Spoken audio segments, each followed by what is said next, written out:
बिस्मिल्लाहिर्रहमानिर्रहीम। मैं हूं तला मुस्तफा। वेलकम करता हूं आपका अपने यूट्यूब चैनल एडवांस इन्फॉर्मेशन में। उम्मीद करता हूं आप सब लोग खैरियत से होंगे और अपनी मसरूफ जिंदगी में नहायत ही मगन होंगे। आज मैं जो बिजनेस आइडिया आप लोगों के साथ शेयर करने लगा हूं वो है बॉयज हॉस्टल का। जी हाँ, रोज बरोज जिस तरह एजुकेशनल जोन में या मुख्तलिफ हमारे शहरों में देखा होगा आप लोगों ने, तालीम की कदर बढ़ती जा रही है और तालीम आम होती जा रही है। तो देहातों से लोग आते हैं या दूसरे शहरों से जहाँ पर यूनिवर्सिटी या कॉलेज वगैरह नहीं आते, वहां से लोग दूसरे शहरों में आते हैं जहां पर यूनिवर्सिटियां मौजूद होती हैं। तो वहां पर उन लोगों को रिहाइश के लिए हॉस्टल की जरूरत होती है। या दूसरी साइड पर अगर देखा जाए तो जो लोग देहातों से या दूसरे शहरों में जॉब करने के लिए आते हैं तो उन लोगों को भी हॉस्टल की जरूरत पड़ती है। तो ऐसी सूरत में वहां पर हॉस्टल का होना लाजमी है और इस तरह जो लोग हॉस्टल बनाते हैं वो एक अच्छा खासा इनकम कमा सकते हैं और एक अच्छा खासा प्रॉफिट उनको बच सकता है। तो मुकम्मल तफसील के साथ मैं आपको आज का बिजनेस आइडिया शेयर करूंगा, लेकिन इससे पहले अगर आप मेरे चैनल पर नए हैं तो आपको मेरा चैनल करना होगा सब्सक्राइब, साथ ही बेल के आइकन को दबा दें ताकि आने वाली हर नई वीडियो का नोटिफिकेशन सबसे पहले आपको मिलता रहे। तो शुरू करता हूं आज का बिजनेस आइडिया। जी हाँ, मैं आज बात करने लगा हूं आप लोगों के साथ बॉयज हॉस्टल की।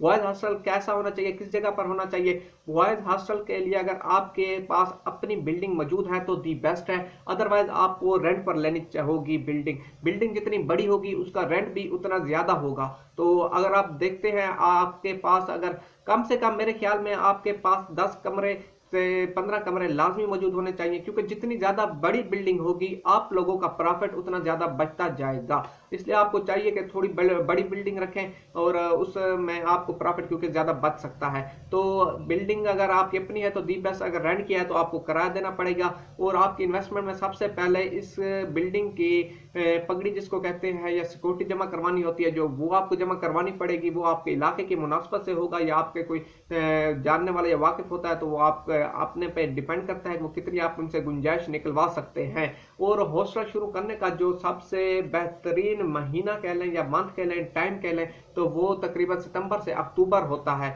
इस दौरान क्योंकि दाखिले हो रहे होते हैं, नए बच्चे दूसरे शहरों से आते हैं, तो आप इस मौके पर अपना हॉस्टल शुरू कर पहला सीजन आप एक अच्छा कामयाब सीजन चला सकते हैं। तो अब आपने शुरू कर लिया हॉस्टल, तो अब आपने जो रेंट वगैरह पर मुकम्मल आपने या अपनी बिल्डिंग का शुरू कर लिया आपने। इसके बाद आपने देखना है कमरे किस तरह हैं, कितने हैं, उसमें फी बच्चा कितना आ सकता है। अगर कमरे ज्यादा बड़े हैं तो आप उसमें 4 बच्चे भी रख सकते हैं, या बड़े हैं तो 5 लड़के भी आप रख सकते हैं।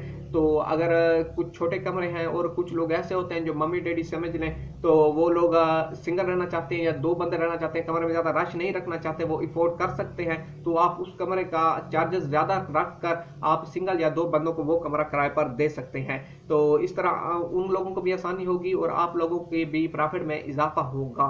तो इसके बाद आपने वहां पर जो सहूलियात देनी है उनमें आप वाईफाई सिस्टम रख सकते हैं, एयर कंडीशन रूम रख सकते हैं, एयर कूलर रूम रख सकते हैं, सिंपल पंखे वाले रूम रख सकते हैं। इसके बाद कारपेटेड रूम रख सकते हैं या चारपाइयां वगैरह लगा दे सकते हैं। ज्यादा कोई लोग अगर अफोर्ड करने वाले हैं तो उनको आप बेड रखवा कर दे सकते हैं, या आम लोग जिस तरह मैंने बताया 5 कमरों में आप सिर्फ और सिर्फ सिंगल मैट्रेस जमीन पर डलवा कर कारपेट के ऊपर आप उनको मुहैया कर सकते हैं। इसी लिहाज से इनके कमरों का किराया भी मुख्तलिफ होगा, जहाँ ज्यादा बच्चे होंगे वहां कम होगा, जहाँ थोड़े होंगे वहां पर किराया बढ़ता जाएगा।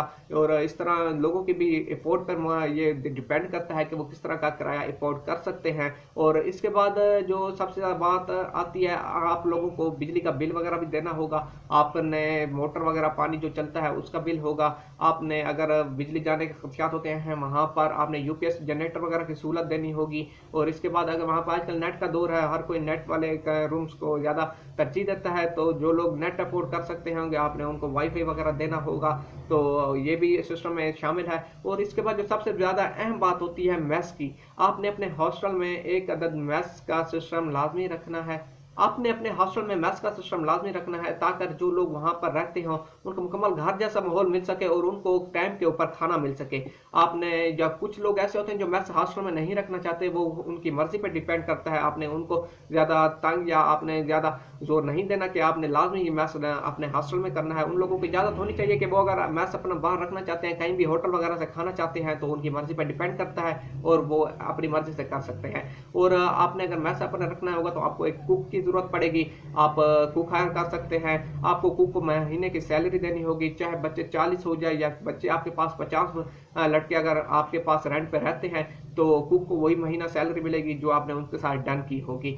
तो आपको सिक्योरिटी गार्ड की लाजमी जरूरत पड़ेगी, जो वक्त ब वक्त कोई लोग आते जाते ना रहें, या ज़रूरत से ज़्यादा लोग जो हॉस्टल में रहते भी नहीं अपने दोस्तों के साथ सिर्फ बैठने के लिए या टाइम पास करने के लिए वो हॉस्टल में दाखिल ना हो सकें, तो आपको एक अदर गार्ड की ज़रूरत भी पड़ सकती है। तो आपका ये अखराजात है जो बिल्डिंग शुरू करनी होगी, या ये अखराजात है जो आपने सबसे पहले जो सिक्योरिटी वगैरह जमा करवानी होगी, उस पर कमरे वगैरह की तैयारी करनी होगी, जो कारपेट वगैरह होगी, या जिस तरह दूसरे वाईफाई सिस्टम वगैरह या बेड वगैरह लाने होंगे, या लाइटों का इंतजाम, पंखे वगैरह, एयर कंडीशन, ये आपके अखराजात में शामिल होगा। इसके बाद कुक आपने हायर करना होगा, इसके बाद सिक्योरिटी गार्ड आपने हायर करना होगा। आपने सफाई के लिए आपको एक बंदा जरूरत पड़ सकता है, आपने वो बंदा या डेली वेजेस पे रख लेना है, या आपने वो बंदा आप मंथली तौर पर भी रख सकते हैं कि महीने में इतने दिन आएगा, सफाई करेगा और आपको इतने पैसे दिए जाएंगे। तो ये था सिस्टम। अब आपने लोगों से किस तरह पैसे लेने हैं वो मैं आपको तफसील के साथ बताता हूँ। जिस तरह मैंने पहले भी बात की, अगर आप ज्यादा लड़कों वाले 5 कमरों वाले कमरे में तो उसका रेंट कम होगा,